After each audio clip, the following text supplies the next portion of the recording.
directly the frame.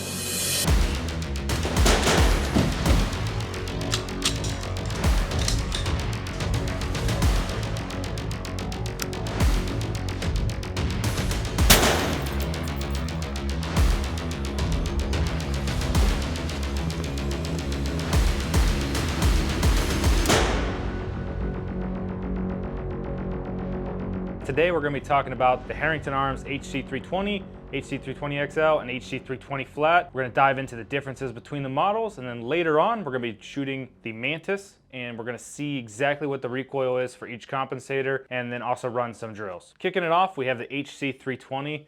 This compensator is a 3-port design. It has 2 large side ports and 1 large top port. It's going to be the exact same as the HC320 Flat. The only difference is one has a flat face and one has an angled face. It was necessary for a 3.6-inch slide to fit flush with a full-size frame. You can see there it fits perfectly flush, whereas a HC320, the angle would dive down into the frame and didn't just look as good. With the HC320, we designed the ports to be pretty large on the side so that when you were shooting the handgun, it acted like a muzzle device. It shot the gases out the left and right, made it really shoot soft in your hand. You didn't have the large thump in your hand like you typically would with a stock gun. And on top of that, we have a large top port. We did a lot of testing on both the top and side ports to find the perfect match so that it was 100% reliable with a stock recoil assembly, both on the 3.6-inch slide and the 3.9-inch slide. Something to note, we are running a DPM recoil spring system in this. If you want to tune your gun and get even less recoil, we recommend getting that system. With the DPM Spring Kit, it's gonna allow you to tune your gun with all the different spring weights, and it's gonna let you really reduce as much recoil as you can. Your gun isn't gonna be slamming into the back or slamming forward. And we really think the DPM system is the best way to tune your gun to allow you to run whatever ammo you want. One of the most common setups for the HC320 is an X carry slide on a full-size frame, just like this. You can see the angle tapers down perfectly to the frame, whereas if you had the HC320, it would just drop off flat. It wouldn't look as good in my opinion.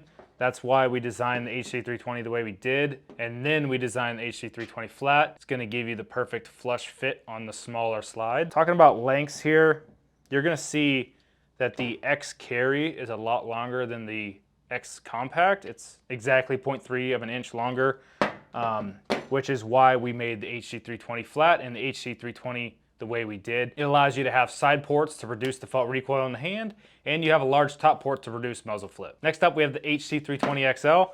This comp is 1.25 inches longer, so 1/8 of an inch longer than the 320 and the 320 Flat, and 1.2 ounces, so a little bit heavier.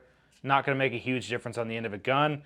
The biggest thing is the length. You can see here, we were able to taper it down to be the same point as the HC320 on the frame, but it is 1/8 of an inch longer, so you're not gonna get away with some of the holster options unless it's a out the front open holster or it's an X5 Legion holster. With the 320 XL being designed for the Flux, we obviously just have 2 top ports here that shoot all the gases up and out the top. It's gonna be great for competition. It's gonna be perfect for the Flux. You know, when you have your thumb on here, you're not gonna have any of the gases blowing all over your thumb like you would with the HC320. Some guys complained that it was painful, so we designed this specifically to shoot all the gases up. With there only being 2 top ports, you're gonna have a lot more felt recoil in your hand. Not as much with the Flux here, but definitely with a regular 320 setup. It ended up working out great for competition guys. A lot of people are running this exact same setup that run competition or steel shoots. You're gonna get a little bit less muzzle flip out of this over the HC320, but you're also gonna have a little more felt recoil in your hand. To me, it almost balances out. If you have enough time between both compensators, you're not really gonna notice a difference.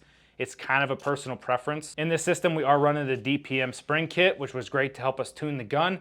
However, we've done rigorous testing on this exact setup with an OEM Spring, and we've had 100% reliability. When it comes to holsters, really any open front holster will work for the X carry setup here, or the X compact, or even an X full. The comp will slide right out the front and you won't have any issues. If you want an enclosed front, the HC320 Flat on an X compact slide, this will fit perfectly into an X full holster. But if you want an open front, then it'll allow you to broaden your horizons and get any specific SIG setup you want. Here you can see I have a T-Rex Arms first gen sidecar with a closed front, and it fits the HC320 Flat on this X Compact setup perfectly. With all that being said, we already made a video on how to build a custom P320. If you guys want more inspiration for builds like this, you can head over, watch that video.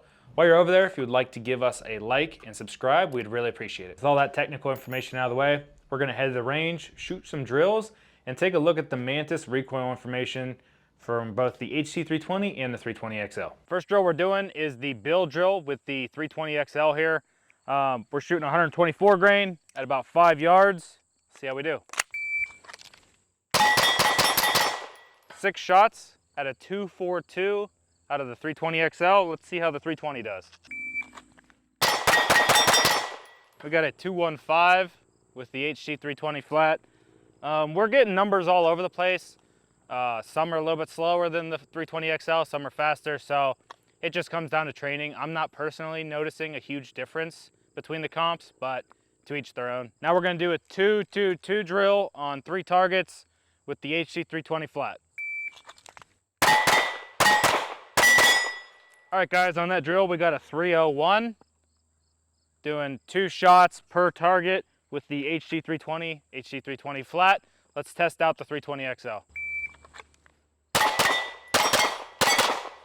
On that we got a 304, 3 targets, 2 shots each. Almost the same time, kind of what I expected. I'm not seeing a huge difference between the compensators out here on the range. All right guys, we're gonna be shooting 5 rounds on the HC320XL with the Mantis here, shooting 124 grain. Then we're going to switch over to the HC320 Flat and see how the comps compare and stack up against each other.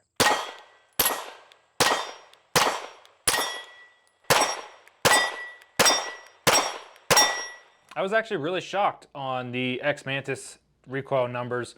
Both comps performed almost identically. I think it was about 9 degrees of angular measurement of recoil. There was an average, some were 10, some were 8, but on average it looked like it was about 9 degrees, which is really good. What we've seen with a lot of different comped guns. So with the 320 having a higher bore axis, it's actually pretty impressive. They both make great compensators. They both have their pros and cons. Where they really were different was in my hand, which is something I can't portray on camera, but the HC320 shot a lot softer in my hand than the 320XL did. So that's just something you guys are gonna need to take into consideration when you're choosing a compensator. If you guys made it this far, we wanted to help you guys out and do a discount code, all lowercase, YouTube. It's gonna get you 10% off on any of the Herrington Arms compensators here today. If you guys liked the video, please like and subscribe. We'll see you next time.